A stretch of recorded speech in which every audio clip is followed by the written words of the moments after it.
हम एक ऐसी रेस में भाग रहे हैं जहां पर हमें सिर्फ एक दूसरे से आगे निकलना है और इस आगे निकलने के चक्कर में हम अपना सुकून खो रहे हैं और सुकून खोने की वजह से हम मेंटली बीमार हो रहे हैं। ये रेस भागने वाली रेस नहीं बल्कि चीजों की रेस है कि पहले वो चीज मैं बाय करूंगा, उससे पहले मुझे यहाँ पर पहुंचना है। पर ये रेस हमें चीजों तक तो पहुंचा रही है पर हमें मेंटली बीमार कर रही है। और आज की वीडियो में आपको बताऊंगा कि किस तरह हम कुछ स्टेप्स को फॉलो करके हम इस रेस का भी पार्ट ले सकते हैं और हम मेंटली बीमार होने से बच सकते हैं। आइए शुरू करते हैं आज की वीडियो को। इस रेस की शुरुआत कहां से होती है? इस रेस का जो स्टार्टिंग पॉइंट है वो कंपैरिजन से शुरू होता है। हमारे आसपास तो कोई ऐसी खास चीज नहीं है जिससे हमारा कंपैरिजन हो, पर आजकल हम डिजिटल लोग हैं। हम अपना मैक्सिमम टाइम इस स्मार्टफोन पर या फिर डिजिटल स्क्रीन पर स्पेंड करते हैं। जब हम अपना मैक्सिमम टाइम स्पेंड कर रहे हैं तो हम दूसरों की लाइफ्स को भी देखते हैं कि वो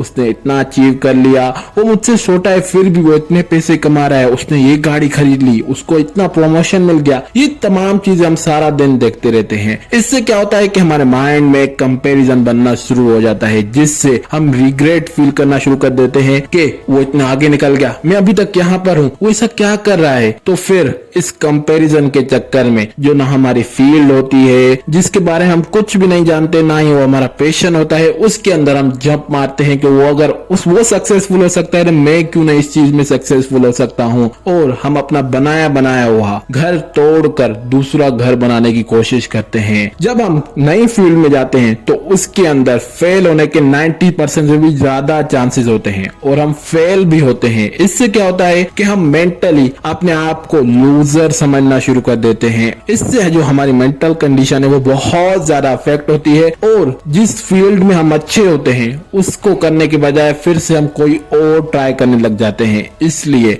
अगर आपको मेंटली तौर पर बीमार होने से बचना है तो सबसे पहले अपने आप को अपने आप से कंपेयर करो। छोड़ दो कि दूसरे क्या कर रहे हैं, वो अपना जाने तुम अपना जानो कि क्या कल से मैं आज इम्प्रूव हुआ हूं कि नहीं, या फिर मैं कल से भी बदतर हो गया हूं। जब आप अपना कंपैरिजन अपने आप से करेंगे तब आपके सक्सेस की 90% से भी ज्यादा चांसेस हैं। और ये रिसर्च से भी प्रूव है कि जो लोग कंपैरिजन करते हैं वो मेंटली बहुत सारी बीमारियों को फेस करते हैं। अब आपको जो दूसरी चीज करनी है वो आपको ब्रेक लेना है। आप जो भी काम कर रहे हैं उसमें हर महीने एक दिन ऐसा निकालिए जिस दिन आप उस काम के बारे में बिल्कुल ना सोचें। कुछ ऐसा करें जिससे आपका माइंड रिफ्रेश हो। दोस्तों से बातें करें, फैमिली के साथ टाइम स्पेंड करें, अपनी हॉबीज को कुछ टाइम दीजिए, जो चीजें अच्छी लगती हैं वो करें। अब आप कहेंगे कि ब्रेक लेने का क्या फायदा होगा, इससे तो हमारा एक दिन वेस्ट हो रहा है। नहीं,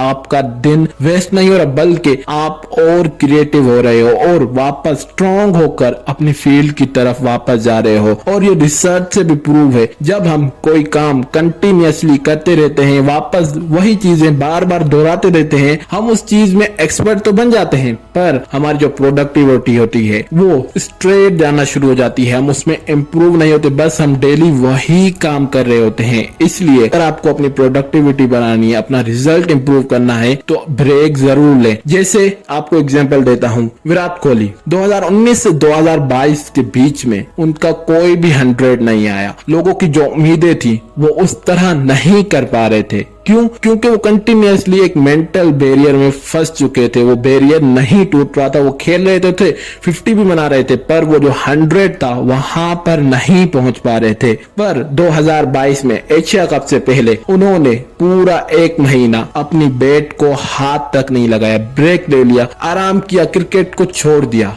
जब वो एक महीने के बाद वापस फील्ड में आते हैं तो वो अपने कुछ ही मैचेस के बाद अपना T20 के अंदर 100 मारते हैं जो उन्होंने पहले नहीं मारा था। आप इससे देख सकते हैं कि जो बैरियर 3 सालों के अंदर नहीं टूट रहा था वो एक महीने के ब्रेक के बाद वापस वो बैरियर टूट गया। और उस बैरियर के टूटने के बाद विराट कोहली ने अपनी टीम को वर्ल्ड कप के सेमीफाइनल तक पहुंचाया अकेले। अब आपको ब्रेक की इंपॉर्टेंस पता चल गई कि ब्रेक क्यों इंपॉर्टेंट है और आप ब्रेक जरूर लें अगर आप किसी फील्ड में कंटिन्यूअसली काम कर रहे हैं या फिर पढ़ाई कर रहे हैं, जरूरी नहीं कि आप एक दिन छोड़कर एक दिन ब्रेक नहीं, साल के अंदर कहीं पर ट्रेवल करने चले जाएं 10-12 दिन, या फिर हर महीने एक दिन ऐसा रखें जहां पर आप एंजॉय कर सके, कुछ नया करें, अपनी फैमिली के साथ टाइम स्पेंड कीजिए। ब्रेक जरूर लीजिए अपनी लाइफ में। आप ह्यूमंस हो, आपको ब्रेक चाहिए। आप मशीन नहीं हो कि जो कंटिन्यूअसली काम करती रहे, और इवन मशीनों को भी कोई टाइम ब्रेक चाहिए होता है कि वो ठंडी हो, वापस से रिकवर होकर सही से चले, खराब ना हो। तो आप क्यों जल्दी इतना भाग रहे हो? थोड़ा अपने आप को ठंडा करो और वापस आकर आग लगा दो।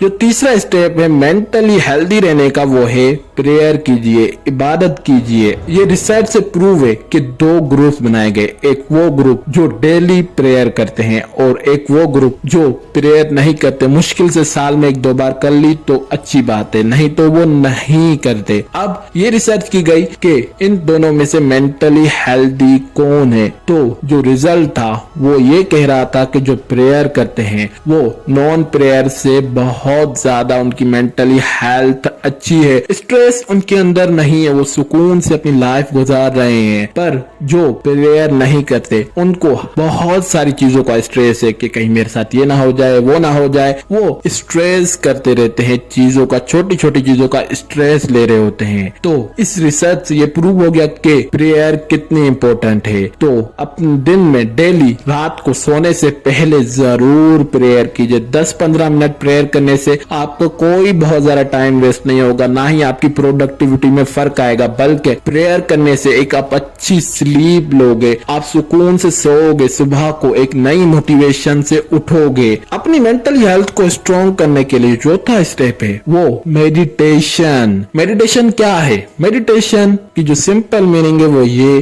कि अपनी सांस पर फोकस रखना, अंदर बाहर। पर मेडिटेशन कुछ और किस्म की भी होती है। जैसे आप खाना खा रहे हैं तो उसे एंजॉय करके खा रहे हैं, उसका टेस्ट ले रहे हैं, उसके जायकों को, टेस्ट को समझ रहे हैं कि इसमें किस किस चीज का टेस्ट है, तो वो भी एक किस्म की मेडिटेशन है, क्योंकि आप अपना पूरा फोकस उस चीज की तरफ दे रहे हो। इसी तरह अगर आप कोई किशमिश लेते हो, उसे खाते हो और उसे पूरी तरह से एंजॉय करते हो, उसके टेस्ट को एंजॉय करते हो कि उसके अंदर क्या क्या जायके आ रहा है, कितना मीठा है, क्या प्लेजर मिल रहा है, तो ये भी एक किस्म की मेडिटेशन है। अगर आप ब्रीथिंग वाली मेडिटेशन नहीं कर पा रहे, उसमें आपको मजा नहीं आ रहा, ये मेडिटेशन जरूर ट्राई कीजिए। पर मैं आपको ब्रीथिंग वाली मेडिटेशन प्रीफर करूंगा क्योंकि उससे बहुत ज्यादा अच्छे रिजल्ट मिलते हैं। ये भी एक किस्म की मेडिटेशन है, अगर आप ट्राई करना चाहते हैं तो जरूर ट्राई कीजिए। इन 4 स्टेप्स को अपनी लाइफ के अंदर फॉलो कीजिए। थोड़ा थोड़ा टाइम दीजिए, ज्यादा टाइम न दीजिए, पर दें जरूर। इससे आपकी मेंटली हेल्थ बहुत ज्यादा स्ट्रॉन्ग होगी। आज की वीडियो में बस इतना ही। अगर वीडियो अच्छी लगे तो वीडियो को लाइक कीजिए, चैनल को सब्सक्राइब कीजिए, अपने दोस्तों के साथ जरूर शेयर कीजिए, और जो बात आपको इस वीडियो में अच्छी लगी उसे कमेंट कीजिए। वीडियो देखने के लिए थैंक्स।